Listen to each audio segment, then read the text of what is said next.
할렐루야. 아멘. 3부 예배 나오신 분들 환영합니다. 특별히 오래간만에 나오신 분들 환영합니다. 오늘 말씀을 통해서 큰 은혜 받는 저와 여러분 되기를 주 예수님의 이름으로 축복합니다. 아멘. 호세아 14장 1절 보시면 이스라엘아 내 하나님 여호와께로 돌아오라. 하나님의 간곡한 호소입니다. 네가 불의함으로 말미암아 엎드려졌느니라.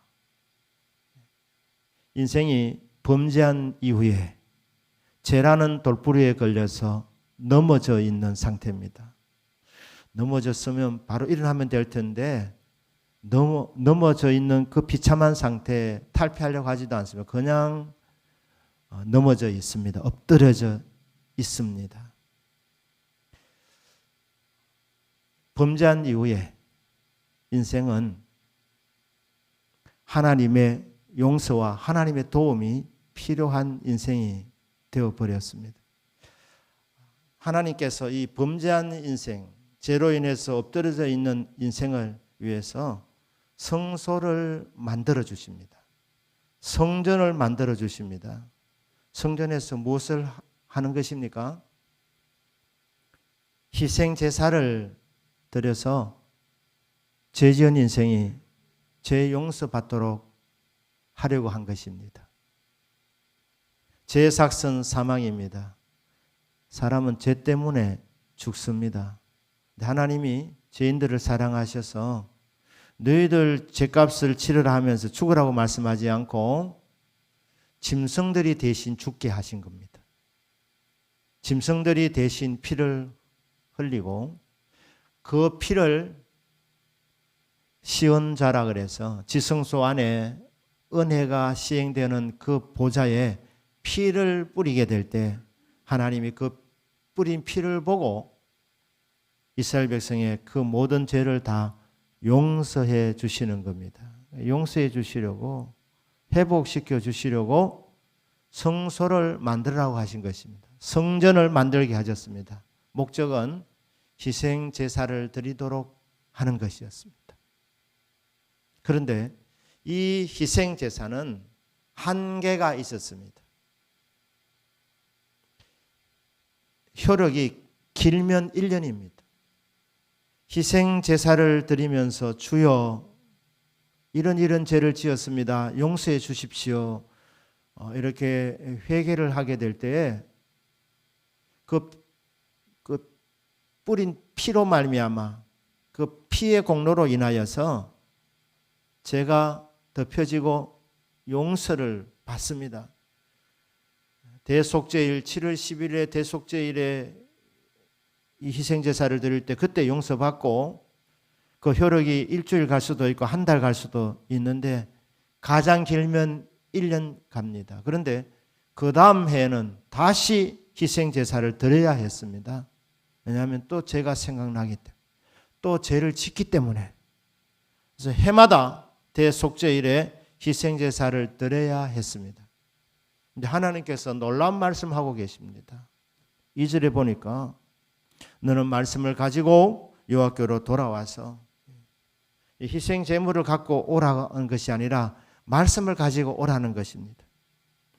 모든 불의를 제거하시고 선한 발을 받으소서. 우리가 수송아지를 대신하여 입술의 열매를 주께 드리리이다.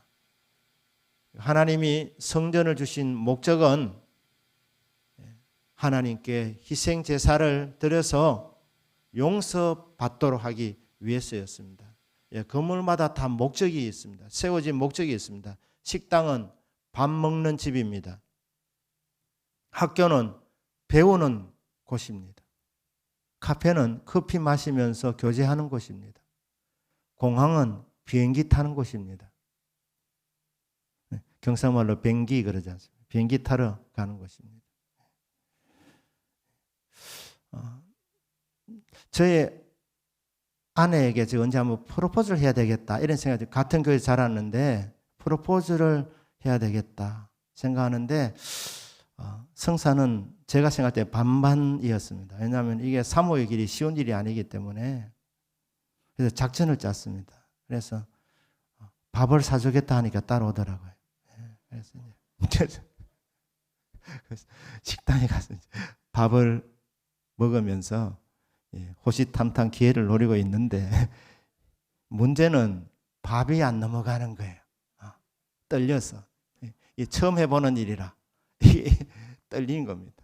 그래서 상대는 밥을 잘 먹고 무슨 영문인지 모르고 밥 사준다니까 그냥 잘 먹고 있고 저는 떨려서 밥이 안 넘어가는 거예요. 그래서 밥 먹다가 이 밥이 안 넘어가니까 뭐 할 수 없죠. 프로포즈 한 거 아닙니까? 저와 결혼해 주십시오. 이렇게 했습니다. 지금 그 식당은 없어졌습니다. 기념 장소는 다 없어졌어요. 그런데 하나님께서 이 성전을 주신 목적은 희생 제사를 드리도록 했는데 문제는 해마다 희생 제사를 드려야 된다는 것입니다. 하나님께서 놀라운 말씀하시는 거예요. 그런데 어느 날 이 성전의 용도가 이제 바뀌게 진다고 말씀해요. 이제 제물 안 갖고 와도 된다. 말씀만 갖고 오면 된다. 들은 말씀, 은혜의 말씀, 약속의 말씀을 너희들이 받았으면 그 말씀을 갖고 와서 입술에 고백을 드리라는 거예요. 그러니까 제사 드리는 장소가 이제 성전이 용도가 어떻게 바뀝니까? 고백하는 장소로 바뀐다는 거예요. 고백하는 장소. 신앙 고백하는 장소. 우리가 입술로 수송아지를 대신하여 드리리이다. 이 속죄 희생 제사를 드릴 때에 가장 값나가는 제물은 수소나 수송아지였습니다. 수소나 수송아지 아니면 수양이나 수염소, 가난한 사람은 산비둘기나 집비둘기. 이게 희생제사, 번제제사 가장 피를 뿌리는 기초입니다. 그런데 가장 값나가는 수송아지 제사, 하나님이 그렇게 제물을 원하는 것이 아니다는, 수송아지 안 잡아 드려도 된다. 그걸 대신해서 입술의 고백이면 충분하다는 겁니다. 자, 이렇게 성전의 용도가 제사를 지내는 곳에서 무엇으로 바뀝니까? 고백하는 장소로 바뀐다고 말씀하고 있습니다. 도대체 이게 어떻게 해서 이런 일이 가능하게 됩니까? 하나님께서는 이스라엘 백성들은 모르지만 먼 훗날에 일어날 한 영원한 속죄 제사를 보고 계셨습니다. 지금부터 약 2000년 전에 갈보리 언덕에서 하나님의 아들 예수 그리스도께서 십자가에서 죽임을 당하셨습니다. 아무런 죄도 없고 아무런 흠도 없으신 예수님께서 십자가에 매달려 죽임 당할 이유는 전혀 없으신 분, 율법의 모든 요구를 완벽하게 다 이행하셨던 분, 그분이 십자가에서 세상 모든 사람들의 죄, 저와 여러분의 죄와 허물을 대신 담당하시고 십자가에서 죽으셨습니다. 그런데 이 제사, 예수님의 그 십자가의 그 희생 제사가 하나님이 기대하셨던, 하나님이 요구하셨던 완벽한 희생 제사였습니다.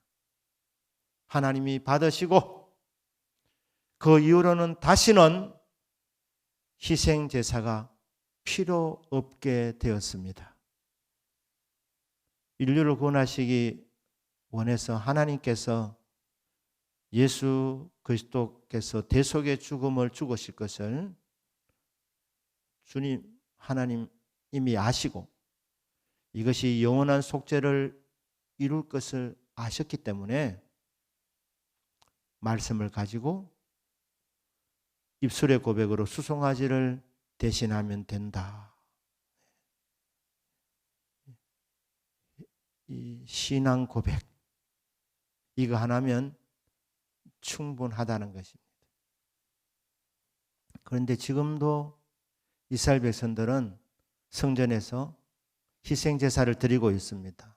왜냐하면 예수님의 이 영원한 속죄를 인정하지 않기 때문에, 예수님이 메시아이신 것을 믿지 않기 때문에 지금도 7월 10일 대속죄일에는 그들이 속죄 제사를 드리고 있고, 날마다 번제 제사를 드리면서 짐승을 잡아다가 하나님께 바치고 있습니다.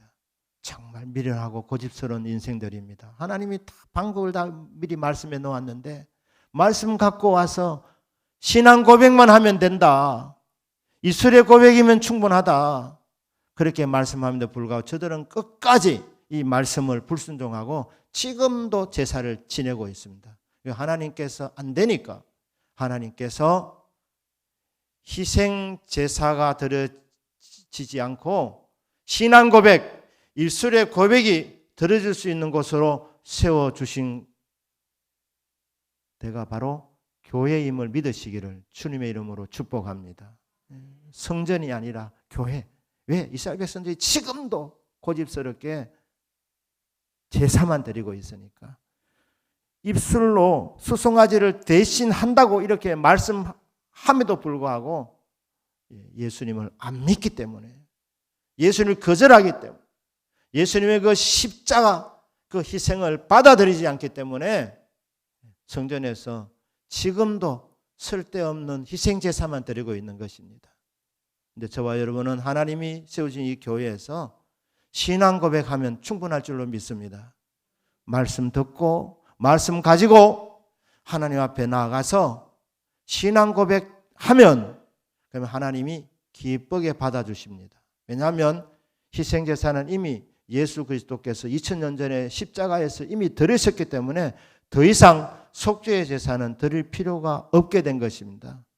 예수 그리스도의 십자가를 믿는다 고백만 하면 될 줄로 믿습니다. 그럼 이 교회에서 신앙 고백을 어떻게 해야 되느냐? 신앙 고백의 골자가, 핵심이, 신앙 고백해야 되는 내용이 마태복음 16장 16절에 나와 있습니다. 예수님께서 제자들에게 한 번은 질문을 합니다.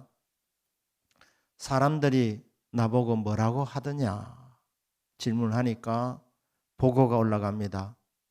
어떤 사람은 예수님이 예레미야와 같은 애국자라고 생각합니다.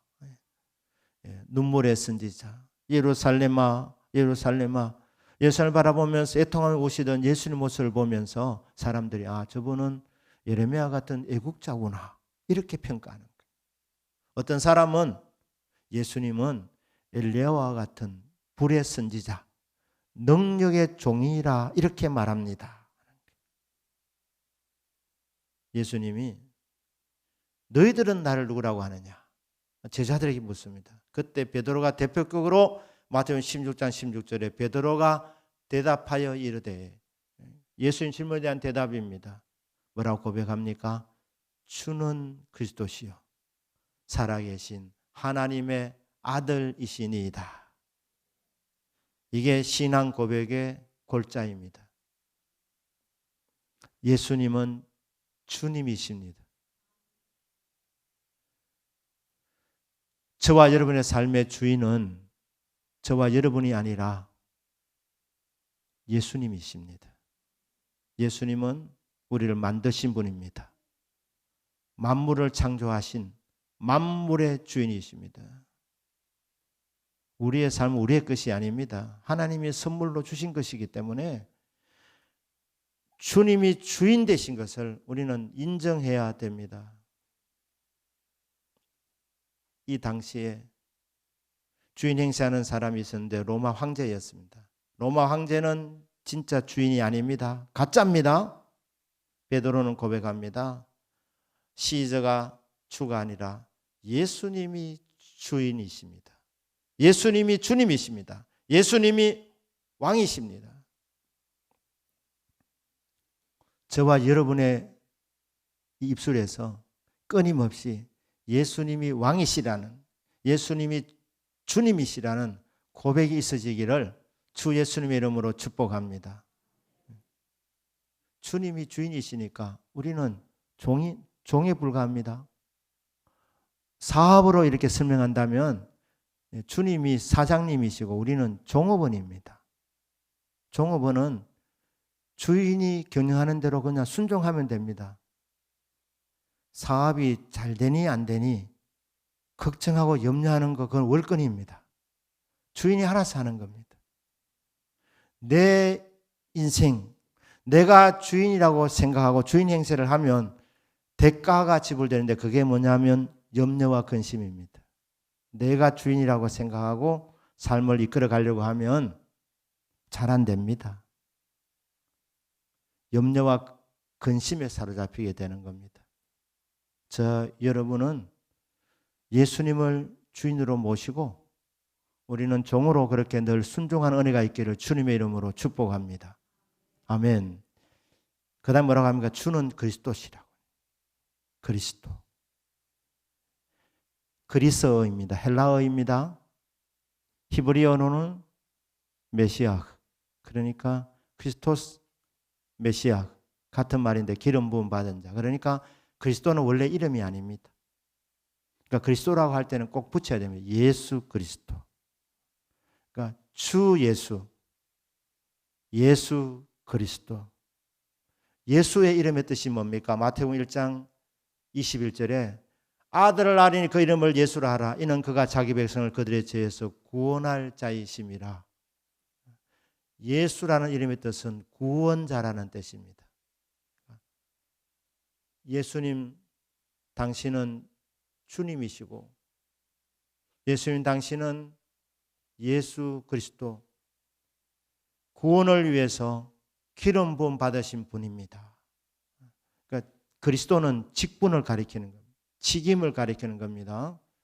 구원 사역을 위해서 기름 부음을 받으신 분 그리스도라는 말이에요. 그러니까 예를 들어서 홍길동 목사라 이렇게 소개가 되어지면 홍길동이가 이름이고 목사는 그분이 하는 일입니다. 양들을 돌보는 일을 하는 목사라는 거예요. 그러니까 목사는 직임입니다. 이름이 아닙니다. 이처럼 그리스도는 직임을 말하는 것입니다. 기름 부음을 받은 분, 목적이 구원하기 위해서. 예수 그리스도. 그래서 꼭 그리스도 앞에는 예수를 붙여야 되는 것입니다. 예수 그리스도. 구원 사역을 위해서 기름 부음을 받아서 구원 사역을 훌륭히 완성시키신 분. 나의 구원자 예수 그리스도이십니다. 그 다음에 뭡니까? 살아계신 하나님의 아들입니다.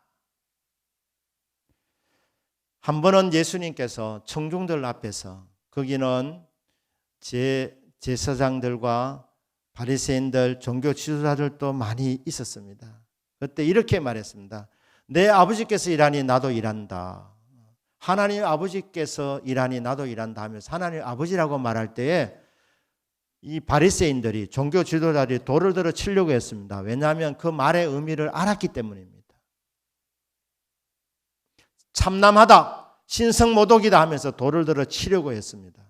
왜냐하면 하나님을 아버지라고 부르면서 내가 하나님의 아들이라고 그렇게 주장하는 것은 요한복음 5장 18절과 또 몇 구절이 있습니다만 거기 보면 하나님의 아들이라고 예수님 말씀하실 때 그 의미는 하나님 아버지와 동등한 분이라는 뜻입니다. 영광과 권세에 있어서 모든 부분에서 성자 예수님은 성부 하나님의 조금도 모자람이 없으신 분이십니다. 성부 하나님과 동등하신 분이십니다. 그러니 하나님의 아들이라는 말은 하나님이라는 말과 동등한 표현입니다. 그러니까 베드로의 고백은 예수님은 주님이시고 예수님은 구원 사역을 위해서 기름 부음 받으신 오래라고 약속된 구원자, 기름 부음 받은 메시아이십니다. 그리스도이십니다. 예수님은 하나님이십니다. 믿으십니까? 그런데 앞에 무슨 수식이 있습니까? 살아계신 하나님. 영원히 살아계셔서 내 곁에서 내 삶을 인도하시고 돌봐주시는 분. 영원하신 하나님. 지금도 살아계셔서 역사하시는 나의 하나님. 이게 베드로의 고백입니다. 베드로가 사람들이 나를 누구라고 하느냐 그랬을 때 베드로가 깨달음이 왔습니다. 예수님은 주님이시고 예수님은 구원자이시고 예수님은 살아계신 하나님입니다. 저와 여러분이 이 신앙 고백의 핵심인 이 세 고백이 늘 있어지기를 예수님 이름으로 축복합니다. 아멘. 이 고백을 할 때 예수님 너무 기뻐하셨습니다. 그러면서 바요나 시몬아, 요한의 아들 시몬아, 네가 복이 있도다. 이것을 알게 하니는 네 혈육도 아니고 학교도 아니고 어떤 책도 아니고 하늘에 계신 네 아버지시니라. 하나님 아버지께서 지혜와 계시의 영을 부어주셔서 예수님이 어떤 분인지 알게 되었다는 겁니다. 알게 된 것을 그대로 고백하게 된 것이라는 것입니다. 교회는 신앙 고백하는 장소입니다. 신앙 고백하게 될 때에 우리 믿음이 더 뜨거워집니다. 하나님께서 계시해 주셔서 예수님이 누구인지 알게 해주시고 알게 해주시는 대로 신앙 고백하는 장소이고 신앙 고백을 하게 될 때 우리 믿음이 더 견고하여지는 것입니다. 여러분 혹시 출장 중에 타 지역에 가서 예배를 드리는 경우가 있을 때에 그 교회에 딱 들어가시면 주보를 보시고 사도신경 신앙 고백 순서가 없으면 나오시면 됩니다. 교회 예배 중에 말씀 듣고 기도하고 찬양하는 거 헌금하는 거 이것도 다 중요하지만 정말 이에 못지않은 사실은 가장 중요한 것이 바로 신앙 고백하는 시간입니다. 사도신경을 암송하는 것이 아니라 그 시간은 내 믿음으로 소화해서 내 고백으로 하나님 앞에 아뢰는 시간이 사도신경 고백하는 시간입니다. 신앙의 핵심 아닙니까? 신앙의 골자 아닙니까? 베드로의 신앙 고백, 주는 그리스도시요 살아계신 하나님의 아들입니다. 이 고백을 하게 될 때 하나님 기뻐하시고 하나님께서 계속해서 우리에게 지혜와 계시의 영을 부어주셔서 하나님을 더 알게 해주십니다. 하나님을 더 깊이 체험하게 해 주신다는 말입니다. 이 고백이 제대로 들어지면 어떤 복이 따라오느냐? 내가 이 고백 위에 이 반석 위에 베드로의 신앙 고백 위에 내 교회를 세우겠다. 교회를 세운 목적이 신앙 고백이 있어지도록 교회를 세웠다는 것입니다. 이 교회를 세웠는데 이 신앙 고백이 제대로 일어나는 교회는 음부의 권세가 이기지 못하리라 말씀하셨습니다. 음부의 권세, 지옥 권세입니다. 여러분, 지옥도 능력이 있습니다. 지옥도 사람들을 그냥 끌어당깁니다. 자석처럼. 거기 붙들리면 끌려가면 큰일입니다. 그런데 신앙 고백하면 주는 그리스도시요 살아계신 하나님의 아들입니다. 그러면 지옥의 권세가 힘을 잃습니다. 못 땡겨갑니다. 지옥으로 못 끌고 가는 겁니다. 이게 권세 있는 고백이구나. 지옥을 이기는, 지옥을 물리치는 권세구나. 마귀를 이기는 권세. 신앙 고백하는 자에게 주어지는 것입니다. 우는 사자같이 두루다니면서 산길자를 찾고 있지만 주는 그리스도시요 살아계신 하나님의 아들입니다. 이 고백이 얼마나 힘이 있는지, 이 고백이 올려지면 마귀가 힘을 잃습니다. 쫓겨납니다. 영적 전쟁에서 승리합니다. 비결은 신앙 고백입니다. 예수님이 어떤 분인지 알고 예수님이 이런 분입니다. 고백할 때에 지옥 권세도 이기고 마귀 권세도 이깁니다.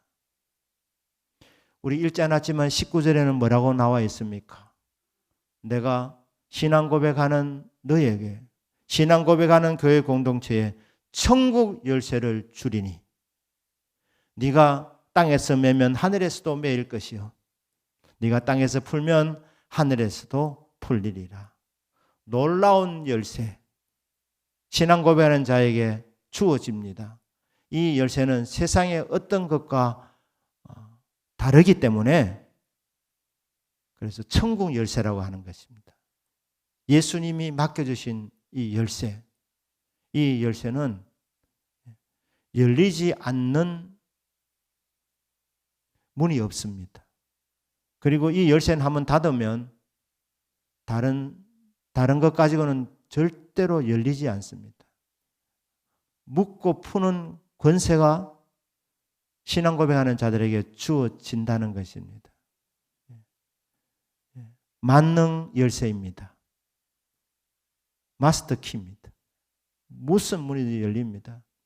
사업하시는 분들에게 사업이 잘 됩니까? 이래 물어보면 목사님 잘 안 풀립니다. 이래 말하는 거 있지 않습니까? 잘 안 풀린다, 잘 안 된다는 말입니다.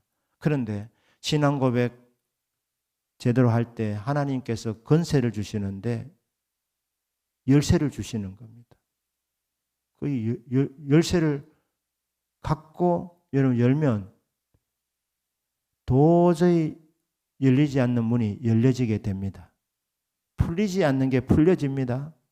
해결되지 않는 문제가 해결되어집니다. 천국 열쇠입니다. 묶고 푸는 권세가 신앙 고백 제대로 한 자에게 있다는 뜻입니다. 저와 여러분은 예배드리러 올 때마다 주는 그리스도시요 살아계신 하나님의 아들입니다. 이 고백이 꼭 있어지기를 주 예수님의 이름으로 축복합니다. 이제 결론하면서 처음으로 돌아가서 호세 14장 1절입니다. 사랑의 호소입니다. 이스라엘아, 하나님 백성을 가리키면서 부르고 있지 않습니까? 이스라엘아, 네 하나님 여호와께로 돌아오라. 네가 불의함으로 말미암아 엎드러졌느니라. 죄를 지으면 불의한 자가 되는 것입니다. 의롭지 못하다는 것입니다. 불의함으로 말하면 네가 엎드러져 있다. 걸려 넘어져 있다. 넘어져 있는데 아무도 관심을 가져주는 사람이 없습니다. 참 사람이 간사한 것이 내가 잘 나갈 때는 돈을 많이 벌 때는 주변에 사람들이 많습니다. 그런데 내가 진짜 실패하면 완전히 재기 불가능한 상태가 되었다고 그렇게 판단이 되어지면 그렇게 찾아오는 친구들이 없습니다. 붙들리면 밥 사달라 할까 싶어서 돈 빌려달라 할까 싶어서 손절하는 게 이게 세상 인심입니다. 죄의 돌부리에 걸려서 넘어져 있는데 아무도 관심을 가져주지 않습니다. 일어나든지 말든지.